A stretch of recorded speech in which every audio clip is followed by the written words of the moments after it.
अस्सलाम वालेकुम everyone, team वकार की तरफ से एहसन हियर। आज की जो वीडियो है वो आप लोगों के बहुत लोगों के सवाल लास्ट टाइम मैंने जब पोस्ट डाला था उस पर आए थे कि हम कौन एग्जैक्टली कितनी इलेक्ट्रिक एक माइनिंग मशीन लेती है या एक कार्ड लेता है। तो मुझे कुछ बेसिक सी चीज़ें आप लोगों को बतानी थी। ये what2mine.com है। आप what2mine.com पे जब आते हैं यहाँ पे पहले तो मैं आपको एक चीज़ बता दूं, अगर कुछ जिस तरह मैंने लास्ट पोस्ट डाला था उसमें मैंने 4 कार्ड्स की डिटेल डाली थी। यहाँ पे बहुत सारे कार्ड होते हैं, आप कोई भी कार्ड अपने बजट के हिसाब से देखें, उसको चूज़ करें। और जैसे फॉर एग्जांपल यहाँ पे मैं 580 पे क्लिक करता हूँ, यहाँ पे फ़िलहाल अभी एक कार्ड है, ठीक है। अब मैं चाहता हूँ कि 6 कार्ड का मुझे पता चले कि कितने मेगा हैश वगैरह देगा। मैंने यहाँ पे 6 लिखा। अब यहाँ पे ये बता रहा है कि 183 मेगा हैश देगा, सही है, और 780 वोट लेगा ये। उसके बाद आप नीचे आते हैं, कैलकुलेट करते हैं। कैलकुलेट पे क्लिक करने के बाद आपको ये बता देगा कि आज की मार्केट के मुताबिक इथीरियम पर डे आपको $13.80 देगा, बिटवीन प्लस माइनस, ठीक है। ये आज की मार्केट के लिहाज से, मगर इसमें आप प्लस माइनस ज़रूर रखें। मगर ये जो $13 बता रहा है, ये इसमें से आपने बिजली माइनस करनी है, इलेक्ट्रिक माइनस करनी है, ठीक है। अब यहाँ पे ये दे रहा है 780 वोट। हर दफ़ा ये एग्जैक्ट इलेक्ट्रिक नहीं बताता आपको, ठीक है। 183 मेगा हैश बोल रहा है। कितने लोग 180 पे भी माइन, कितने 580 के कार्ड्स 180 भी दे रहे हैं, कितने 185 भी दे रहे हैं, ठीक है। डिपेंड करता है सेटिंग पे, ठीक है। अब मैं इसकी आपको एक छोटी सी मिसाल बताता हूँ। मेरे पास यहाँ पे 2 सेम कार्ड्स है, ठीक है। अब जैसे आप यहाँ पे देखें 5700 XT के मेरे पास कार्ड है, ये ऑलमोस्ट 51 मेगा हैश दे रहा है, ठीक है, और पावर ले रहा है 91 वोट, ठीक है। अब मैं यहाँ पे आता हूँ, ये भी सेम कार्ड है 5700 XT, मगर ये 53 मेगा हैश दे रहा है और इलेक्ट्रिक ले रहा है 115 वोट, 115 वोट। तो अब इसमें 2-3 चीज़ें होती है। अब जैसे ये एसरॉक का कार्ड है, वो कार्ड है पावर कूलर का। कभी कभी डिपेंड करता है, कुछ कंपनीज के कार्ड ऐसे होते हैं जो एक लिमिट तक ही आपको देते हैं, ठीक है। अब मैं हमेशा एक चीज़ करता हूं कि मैं कभी भी उस कार्ड को बिल्कुल लास्ट मोमेंट तक इस तरह लेके नहीं जाता सॉरी, कि उस कार्ड की पूरी जान निकाल दी जाए। अगर माइनिंग का एक बहुत ही जो इम्पोर्टेंट है माइनिंग के हवाले से, वो ये है कि वो स्टेबल चले। अब यहाँ पे आप देख रहे हैं कि यहाँ पे गैप आया है, यहाँ पे गैप आया है, यहाँ पे देखें स्टेबल चलती रही है, फिर उसके बाद गैप आया है।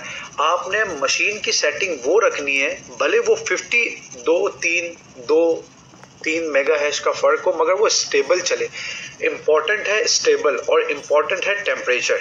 अगर टेम्परेचर आपका ओवर है और आपके मशीन स्टेबल नहीं चल रही, तो वो बार बार रीस्टार्ट होगी, तो आपकी अर्निंग में रुकावट आएगी, ठीक है।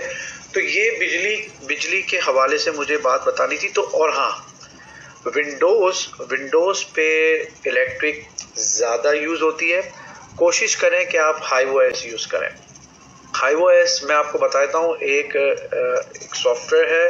आप HiveOS पे आए, यहाँ से मैं इसकी एक और वीडियो डालूंगा, और गाइड में भी इसकी एक पूरी फुल वीडियो पड़ी हुई है इंस्टॉलिंग की, इसको किस तरह इंस्टॉल वगैरह करना है।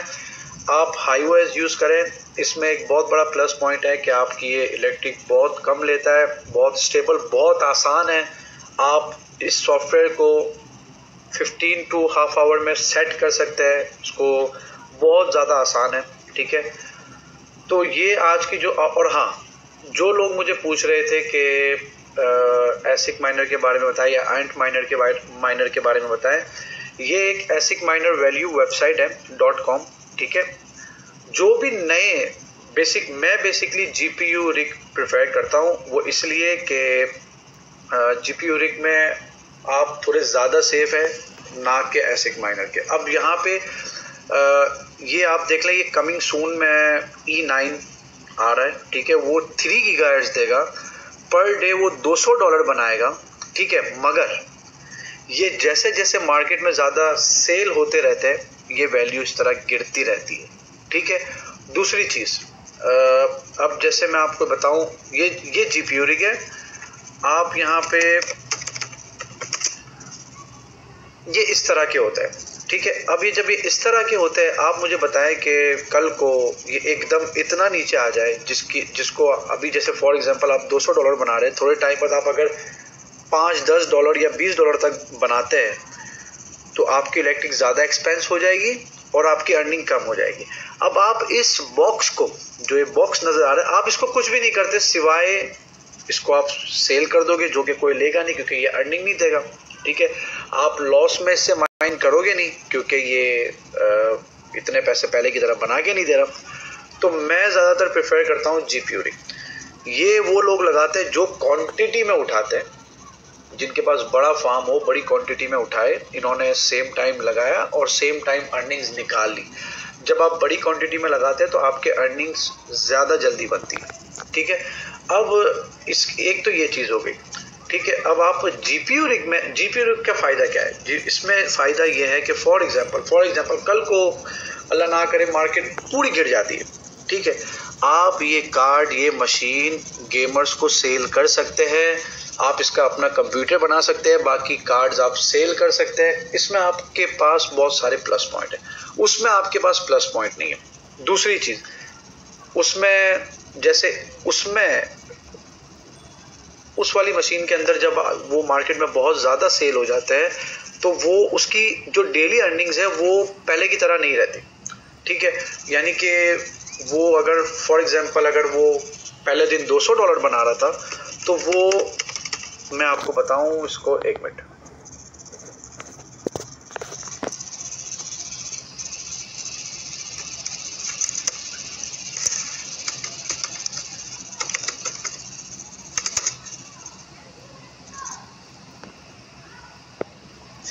फॉर एग्जांपल मेरे पास ये इधर जायंट के मेरे पास ये तकरीबन 6 पड़े हुए थे, आज से कुछ साल पहले मैंने लिए थे ये।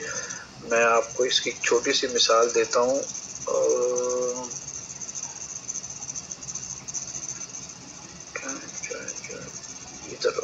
जी, मेरे पास ये बेकल कंपनी के ये मेरे पास पड़े थे, BKN, और एक और जायंट करके भी है मेरे पास, वो मेरे पास 6 पड़े थे ये। अब ये आज, उस वक्त मेरे ये $25 दिन के बना रहा था, $20 बना रहा था। अब ये आज के मुताबिक मेरे को पर डे में -0.26 देगा। तो अब मेरे पास ये मशीनें पड़ी है, मैं इसका कुछ भी नहीं कर सकता, ना सेल कर सकता हूँ ना कुछ लॉस। हाँ, अगर मेरे पास इलेक्ट्रिक फ्री है, कंप्लीटली फ्री इलेक्ट्रिक है, तो फिर तो कोई प्रॉब्लम नहीं है, मैं इसमें कॉइन माइंस करके और मैं इसको सेल कर सकता हूँ। मगर एक तो इसका एक और प्रॉब्लम है, ये GPU रिग से थोड़ी ज़्यादा तेज़ है इसकी आवाज़, यानी कि कुछ मशीनें तो बहुत ज़्यादा ही तेज़ है, ठीक है। तो इसका एक ये माइनस पॉइंट भी है। तो इसलिए मैं GPU रिग ज़्यादा प्रेफर करता हूँ। GPU रिग मैं ज़्यादा लोगों को कहता हूँ कि GPU रिग की तरफ आएँ।